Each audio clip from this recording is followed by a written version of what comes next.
Всем привет, друзья! С вами сегодня Тури. В этом видео мы поговорим про линкор Массачусетс в игре Modern Warships. Да, друзья, он будет доступен за золото в следующем обновлении, буквально через несколько дней.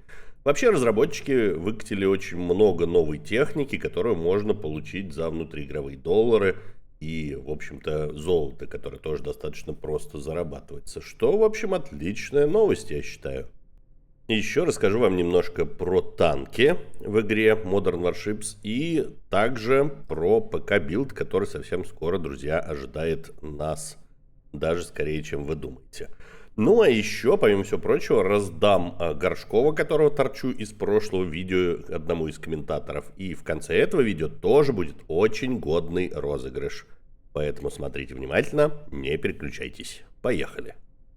Но давайте сначала про Массачусетс. Вообще, как я уже сказал, много новой техники добавят. На обзор можно потратить целую кучу времени, но мы не будем на это тратить наши драгоценные минуты, а поговорим именно о новом линкоре. Дело в том, что разработчики после того, как выпустили линкор Москва, было очень много разговоров относительно того, что вот он там за арткоины, очень дорого туда-сюда, ну и действительно он стоит внушительный 20 тысяч арткоинов. Но по просьбам трудящихся разрабы в прошлом патче выпустили новый кораблик за голду, и в этом патче тоже, кстати, вот этот 2145, на него, кстати, доступен будет новый камуфляж. Ну и сейчас, друзья, получаем мы вот этот вот Массачусетс, который, в общем-то, является весьма годным кораблем, на первый взгляд. Я бы даже сказал, что он, возможно, посильнее, чем Москва. Ну, возможно, это персональные впечатления. Но сейчас мы с вами и проверим как раз. Значит, что у нас по хитпоинтам и всему остальному? Корабль, конечно, не сказать, что прям супер полноценный линкор. У него 400 тысяч хитпоинтов. С этим все не так гладко, ну а вот скорость и маневренность здесь все-таки ближе к линкору. Да, он не шибко поворотливый, но мне показалось, что он шустрее любого другого линкора в игре. То есть, ну, наверное, за счет того, что он типа более современный. Здесь, как видите, главный калибр у нас не какая-то простая артиллерия, а самые настоящие рельсотроны, да, друзья. Мы имеем в наличии два рельсотрона. Спереди, кстати, сдвоенных получается, наверное. Да. Хотя нет, это, наверное, туннельчик для разгона, что ли. Ну, в общем, это рельсотроны, друзья.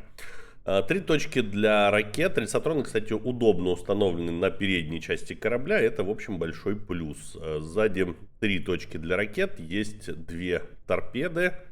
Я сюда поставил SLWT. Ну, в общем, тут варианты есть разные. Есть гранатомет. Я так понимаю, что с гранатометом все не особо просто, потому что есть подозрение, что он, допустим, стреляет, не знаю, там по... Почему-то одному стреляет, почему-то другому не стреляет. Я, честно говоря, не очень понял этот гранатомет. Выглядит он достаточно неубедительно. Есть также пушки автоматические здесь в наличии. Поставил я Rapid Fire и новое ПВО Excalibur, 6 штук лазерного ПВО. Ну и в качестве вертолета поставил Ви-280 Valor. Кстати, очень годный верт.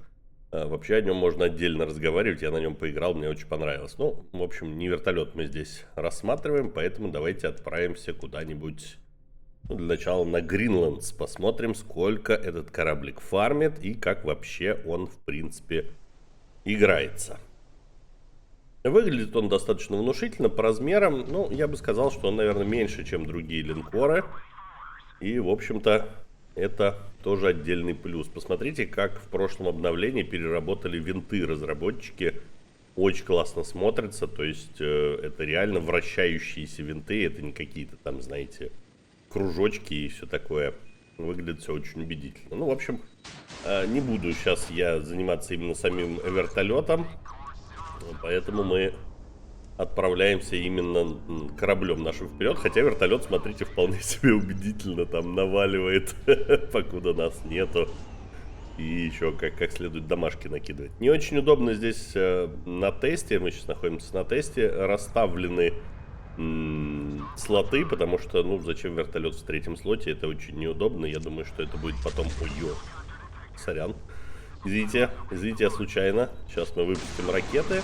Я поставил здесь Брамосы, но по умолчанию там синенькие ракетки. Вот, смотрите, оп. Мне нравится, что он достаточно шустро перезаряжает этот рельсотрон. И... Пам! Вот так вот. По-моему, выглядит очень убедительно. Согласитесь. Так, давайте еще разок. Это у нас рельсотрон. Да, это сдвоенное орудие. Ну и вот этот вот гранатомет, он немножко странноватый, я бы сказал, все-таки. Давайте анчару дадим. Пам! Очень неплохо стреляет. Вообще рельсы здесь...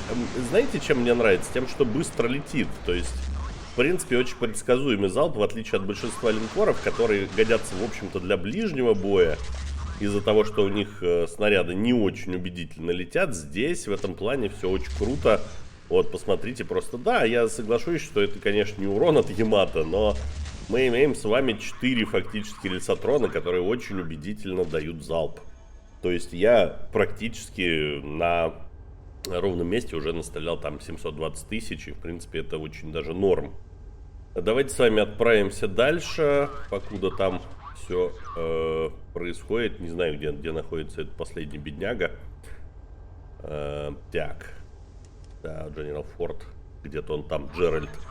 Ну ладно, пока идем до Форда, расскажу про ПК-билд, друзья. Похвастаюсь, позавчера тестировал первый раз ПК-билд для кораблей. Совершенно шикарнейший графон, просто гораздо лучше, чем на эмуляторе. И я думаю, что до выхода ПК-билда вообще осталось совсем недолго. И выглядит он, конечно, очень убедительно, гораздо круче, чем здесь. Да, там есть над чем работать, но то есть, понятное дело, что прямо сейчас он не готов к релизу. А можно я, извините, поворотничек покажу? Пустите, пожалуйста. Да.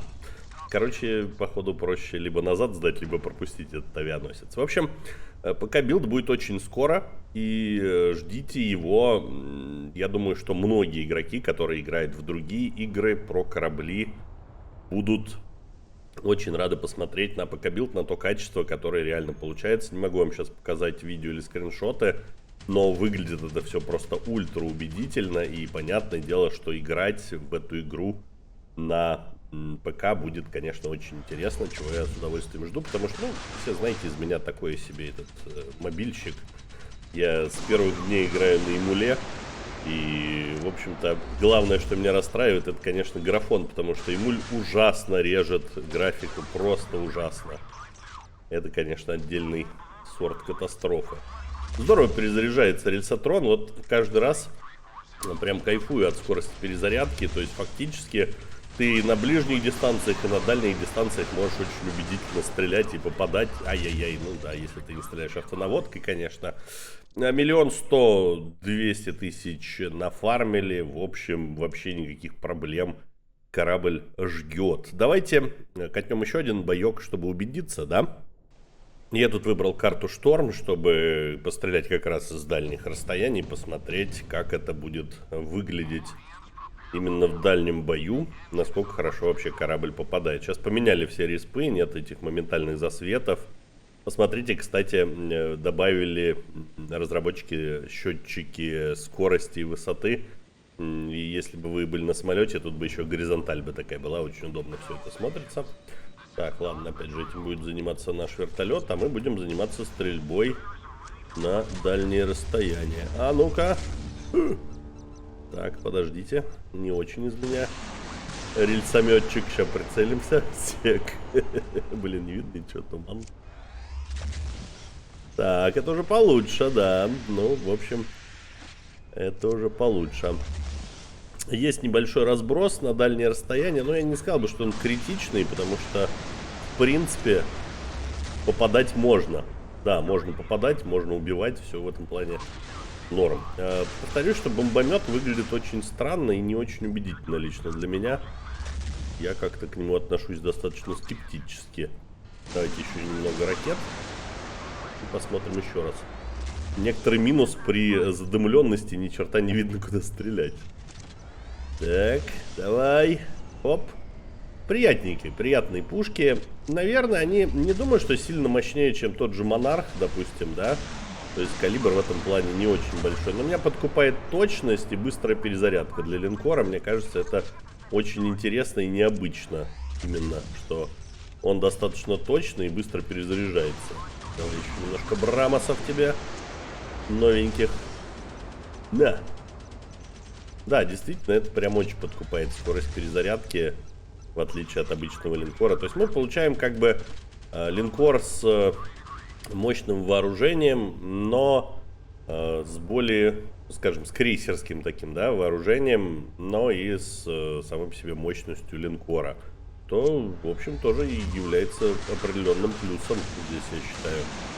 Давайте выстрелим еще немножко этим горе бомбометом. Не знаю, не зашел бомбомет категорически. Мне кажется, от него тут пользы не так много. И поменять его нельзя, он в залученном слоте, поэтому ничего ты здесь не придумаешь. Давайте еще жахнем. Ну что ж, в принципе, и в этой игре мы тоже очень неплохо себя показали. Мне понравилось, постреляли без каких-либо проблем. Да, по нам тут особо не стреляли, но мы на тесте пока особо прочность корабля не протестируешь. Я обещал вам рассказать про танки, и так же, как и в ПК билд, я успел поиграть в танки первый раз, вот буквально на этой неделе. Получил много удовольствия, танки уже достаточно в хорошей степени готовности, уже я играл на Леопарде на новом. Вот. Есть большая номенклатура снарядов, есть боты, которые пока еще не очень здорово катаются, застревают периодически кое-где, но игрушка очень убедительно смотрится. И, черт возьми, я знаю, что все ждут танков. И, безусловно, совсем скоро я уже покажу вам какие-то скрины и видосы на эту тему. И мы с вами сможем тоже оценить, что нас ждет в 2023 году. Да, именно в этом году танки и появятся. Давайте подведем с вами итоги предыдущего розыгрыша и сделаем следующий. Кстати, я вам обещал адмирала Горшкова для тех, кто правильно ответит на вопрос, что, собственно, произошло впервые на этом корабле. Действительно был испытан гиперзвуковой циркон. Победителем становится Алексей, который написал, собственно, первый запуск циркона с надводных объектов, успешные стрельбы. Вот его ID.